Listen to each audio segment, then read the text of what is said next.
സെയ്ഫ് അലി ഖാനെ ആക്രമിച്ച പ്രതിയെ മുംബൈയിലെ ഖാർ പോലീസ് സ്റ്റേഷനിൽ എത്തിച്ചു. തുടർച്ചയായി പേര് മാറ്റി പറയാണ് കക്ഷി. അന്വേഷണ സംഘം ഇപ്പോൾ മാധ്യമങ്ങളോട് സംസാരിക്കുകയാണ്. प्रथमदर्शनी असं वाटतोय की हा एक बांगलादेशी नागरिक आहे. त्या अनुषंगाने आम्ही पुढील तपास करत आहोत. ते तपासात निष्पन्न होईल.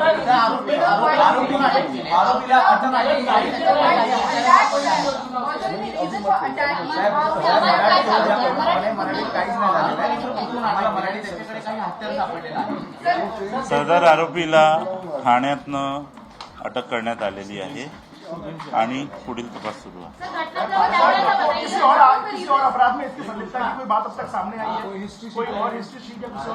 No previous record. इसको गिरफ्तार किया, कोई कोयते जैसा हथियार बरामद किया गया है सर इससे?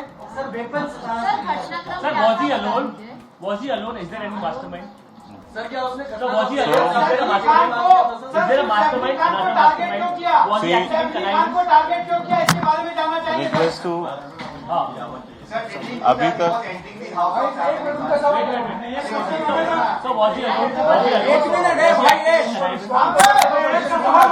खान को टारगेट क्यों किया ये जानना चाहिए सर.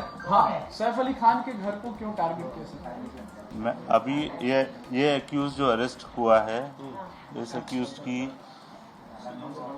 प्राइमरी इन्वेस्टिगेशन चल रही है और अभी तक जो फैक्ट सामने आए हैं वो आपको दिए गए हैं. इसके आगे का इन्वेस्टिगेशन में जो भी अपडेट्स होंगे वो हम आपके साथ में शेयर करेंगे.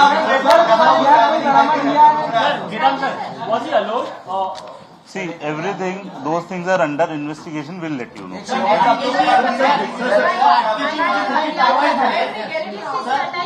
Those things are under investigation. We'll let you know.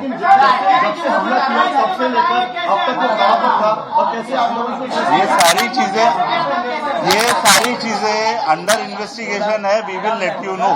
Thank you. കാര്യമായൊന്നും പറഞ്ഞില്ല. പ്രതി മുഹമ്മദ് ഷെരീഫുൾ എന്നാണ് പറയുന്നത്. സെയ്ഫ് അലി ഖാനെ ആക്രമിച്ച കേസിലെ പ്രതി മുഹമ്മദ് ഷെരീഫുൾ ബംഗ്ലാദേശ് സ്വദേശി എന്നാണ് സംശയം. അന്വേഷണം ആ വഴിക്ക് നടക്കുകയാണെന്ന് പറയുന്നു. ഇയാൾക്ക് ഇന്ത്യൻ രേഖകളില്ല എന്ന് പറയുന്നു. വിജയദാസ് എന്ന പേരിലാണ് കഴിഞ്ഞിരുന്നത്. 6 മാസം മുൻപാണ് മുംബൈയിൽ ആദ്യം എത്തുന്നത്. ഹൗസ് കീപ്പിംഗ് ഏജൻസി ഇയാൾ ജോലി ചെയ്യുകയായിരുന്നു. തുടങ്ങിയ ഏറ്റവും ബേസിക് കാര്യങ്ങൾ മാത്രമേ ഉള്ളൂ. എന്തിനാണ് അയാൾ സെയ്ഫ് അലി ഖാനെ ടാർഗറ്റ് ചെയ്തത് എന്ന കാര്യത്തിൽ ആ പോലീസ് മറുപടി പറയുന്നില്ല. ഷാരൂഖ് ഖാൻ്റെ ഇവിടെ മന്നത്തിലേക്ക് പോയി അതിൻ്റെ മതിൽ ആളെന്ന് എന്താണ് അവിടെ ഇദ്ദേഹത്തിൻ്റെ പരിപാടി എന്നതിനെക്കുറിച്ച് പറയുന്നില്ല. എന്തായാലും ഒരു പ്രതി പിടിയിലായിട്ടുണ്ട്. പ്രതി മുഹമ്മദ് ഷെരീഫുലാണ്. അയാൾ ബംഗ്ലാദേശ് സ്വദേശിയാണ്. ഇന്ത്യൻ പൗരത്വം അല്ലെങ്കിൽ ഇന്ത്യൻ രേഖകൾ ഇയാളുടെ കയ്യിലില്ല. 6 മാസം മുമ്പ് ഇയാൾ മുംബൈയിലെത്തി തുടങ്ങിയ കാര്യങ്ങൾ പറയുകയായിരുന്നു. അപ്പോഴും അവ്യക്തതകൾ അത്രയും ബാക്കിയാണ്. ശ്രീനാഥ് ചന്ദ്രൻ വിവരങ്ങളുമായി ചേരുന്നു. ശ്രീനാഥ്, പ്രതി ഇയാൾ തന്നെയാണെന്ന് പോലീസ് സ്ഥിരീകരിക്കുന്നുണ്ടോ എന്ന് ശ്രീനാഥോട് ചോദിക്കണം. അതിന് കാരണം നേരത്തെ ആദ്യം ഒരു പ്രതി പിടിയിലായിരുന്നു. അതിനുശേഷം ആ പ്രതി അല്ല എന്ന് പറഞ്ഞു. രണ്ടാമതൊരു പ്രതി പിടിയിലായി. അപ്പോൾ പറഞ്ഞത് ഇത് CCTV ദൃശ്യങ്ങൾ കണ്ട പ്രതിയുമായി രൂപസാദൃശ്യമുള്ള ആളാണെന്ന് പറഞ്ഞു. ഇപ്പോൾ മൂന്നാമതാണ് ഈ പ്രതിയിലേക്ക് എത്തുന്നത് പോലീസ്. ഇയാളാണ് എന്ന് പോലീസ് ഇപ്പോൾ സ്ഥിരീകരിക്കുകയാണ്. ഹൗസ് കീപ്പിംഗ് ഏജൻസിയിലാണ് ജോലി ചെയ്യുന്നത്. മാധ്യമപ്രവർത്തകർ നിരന്തരം മറ്റു കാര്യങ്ങൾ ചോദിച്ചു. എന്തിനാണ് ഇയാൾ സെയ്ഫ് അലി ഖാൻ്റെ വീട് മാത്രം ടാർഗറ്റ് ചെയ്യുന്നത് എന്ന അടക്കമുള്ള കാര്യങ്ങൾ ചോദിച്ചിരുന്നു. ശ്രീനാഥ് ചന്ദ്രൻ ചേരുന്നു. ശ്രീനാഥ്, എന്തിനാണ് ഇയാൾ സെയ്ഫ് അലി ഖാൻ്റെ വീട്ടിലേക്ക് എത്തുന്നത്? എങ്ങനെയാണ്? ഇയാളുടെ കൂടെ മറ്റാരെങ്കിലും ഉണ്ടോ എന്ന ചോദ്യത്തിനൊന്നും പോലീസ് ഒരു മറുപടി പറഞ്ഞില്ല. പ്രതി ഇയാളാണ് എന്ന് 100% സ്ഥിരീകരിക്കുന്നുണ്ടോ പോലീസ്?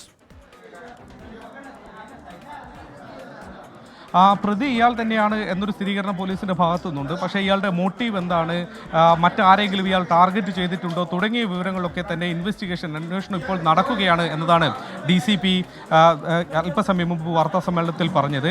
ഇതിൽ സുപ്രധാനമായൊരു വിവരം, ഇയാൾ ഒരു ഇന്ത്യക്കാരനല്ല, ബംഗ്ലാദേശിയാണ് എന്നതാണ് പ്രാഥമികമായ അന്വേഷണത്തിൽ പോലീസിന് മനസ്സിലായത്. ഇല്ലീഗലായി നിയമവിരുദ്ധമായി ഇന്ത്യയിലേക്ക് എത്തിയ ആളാണ്. 6 മാസം മുൻപാണ് ഇയാൾ മുംബൈയിലേക്ക് ആദ്യമായി എത്തുന്നത്. പിന്നീട് 15 ദിവസങ്ങൾക്ക് മുമ്പ് മുംബൈയിൽ ഈ ആക്രമണത്തിന് മുന്നോടിയായി 15 ദിവസങ്ങൾക്ക് മുൻപാണ് എത്തുന്നത്. ഈ ആക്രമണ ശേഷം ഇയാൾ മുങ്ങുകയും ചെയ്തു. ഏതായാലും ഥാനയിൽ വെച്ച് ഇയാളെ പിടികൂടുന്നു. ഇയാളുടെ കൈവശം ഇന്ത്യക്കാരനാണെന്ന് തെളിയിക്കുന്ന യാതൊരു വാലിഡായ രേഖകളും ഇല്ല എന്ന് പോലീസ് പറയുന്നു. അങ്ങനെയാണ് മറ്റു വിവരങ്ങൾ അന്വേഷിച്ചപ്പോൾ ഇയാൾ ബംഗ്ലാദേശിയാണെന്ന് എന്നുള്ള ഒരു നിഗമനത്തിലേക്ക് പോലീസ് എത്തുന്നത്.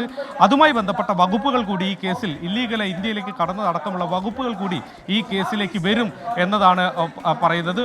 മുഹമ്മദ് ഷെരീഫുൾ എന്നതാണ് ഇയാളുടെ പേര്. പക്ഷേ ഇയാൾ ഇന്ത്യയിൽ അയാൾ പറഞ്ഞുകൊണ്ടിരുന്നത് വിജയ് ദാസ് എന്നതാണ്. അതുകൊണ്ടാണ് അറസ്റ്റിലായ സമയത്തും ഇയാളുടെ പേരെന്താണ് എന്ന് ചോദിച്ചപ്പോൾ ഇയാൾ വിജയ് ദാസ് എന്ന് പറഞ്ഞുകൊണ്ടിരുന്നത്. ഇന്ത്യയിൽ ഇയാൾ പറഞ്ഞിരുന്നത് തൻ്റെ പേര് ഇങ്ങനെയാണ് എന്നതാണ്. യഥാർത്ഥത്തിൽ ഇയാളുടെ പേര് മുഹമ്മദ് ഷെരീഫുൾ എന്നതാണ് എന്ന് പോലീസ് പറയുന്നു.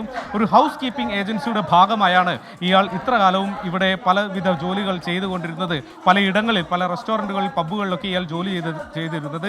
ഇയാൾക്ക് മുൻപ് ഏതെങ്കിലും തരത്തിലുള്ള ഒരു ക്രിമിനൽ പശ്ചാത്തലമുണ്ടോ എന്നുള്ള കാര്യം അടക്കമുള്ളതൊക്കെ ഇപ്പോൾ അന്വേഷണത്തിൻ്റെ പരിധിയിലാണ്. അന്വേഷണം നടന്നുകൊണ്ടിരിക്കുകയാണ്. ഇപ്പോൾ അറസ്റ്റ് ചെയ്ത് ഏതാനും മണിക്കൂറുകൾ മാത്രമേ ആവുന്നുള്ളൂ. അതുകൊണ്ട് വിശദമായ ചോദ്യം ചെയ്യൽ ഇനിയും നടക്കേണ്ടതുണ്ട്. ഇന്നിപ്പോൾ ഏതാണ്ട് 11 മണിയോടെ ബാന്ദ്രയിലെ കോടതിയിൽ പ്രതിയെ ഹാജരാക്കി കസ്റ്റഡിയിൽ വാങ്ങും. അതിനുശേഷം കൂടുതൽ ചോദ്യം ചെയ്യൽ അടക്കമുള്ള നടപടികൾ ഉണ്ടാകും. ഇയാൾ മറ്റാരെങ്കിലും നേരത്തെ ഷാറൂഖ് ഖാന്റെ വീട്ടിന് മുന്നിൽ എത്തുകയും മന്നത്തിൻ്റെ മതിലിന് ഏണിചാരി വെച്ച് പരിശോധിക്കുകയുമൊക്കെ ഇയാൾ ചെയ്തിരുന്നു. അതുകൊണ്ട് മറ്റേതെങ്കിലും താരങ്ങളെ ഇതേ ലക്ഷ്യം വെച്ച് ഇയാൾ പിന്തുടരുന്നതോ എന്ന കാര്യത്തിലടക്കം ഈ പോലീസ് വിവരങ്ങൾ നൽകിയത്. സിദ്ധാർത്ഥ കൃഷ്ണ പറഞ്ഞു ഈ പ്രതിയും CCTV-യിൽ കണ്ട ആളും ഈ പ്രതിയും ഒരു മാറ്റമില്ലോ ആശ്വിൻ ചോദിക്കുകയാണ്. അടക്കമുള്ള കാര്യങ്ങൾ പോലീസ് പരിശോധിക്കേണ്ട ചോദ്യങ്ങളുണ്ടല്ലോ. ബംഗ്ലാദേശിൽ നിന്ന് ഇന്ത്യയിലേക്ക് വന്ന് പെട്ടെന്ന് മുംബൈയിലേക്ക് എത്തി, പെട്ടെന്ന് സെയ്ഫ് അലി ഖാൻ്റെ വീട്ടിൽ കയറി 5-6 കുത്തുക, ഷാരൂഖ് ഖാൻ്റെ വീട്ടിൽ പോയി ആ മതിലിൻ്റെ എന്ന് പറഞ്ഞാൽ ഇതൊക്കെ ആ ഏരിയയെ പറ്റിയൊന്നും അറിയാത്ത, പരിചയമൊന്നും ഇല്ലാത്ത പെട്ടെന്നൊന്നും ഒരാൾക്ക് ചെയ്യാൻ പറ്റുന്ന കാര്യമാണോ എന്നൊക്കെയുള്ള ചോദ്യങ്ങളൊക്കെ ഉണ്ട്. അതിനൊക്കെ മറുപടി പോലീസ് നൽകും എന്നും പ്രതീക്ഷിക്കാം.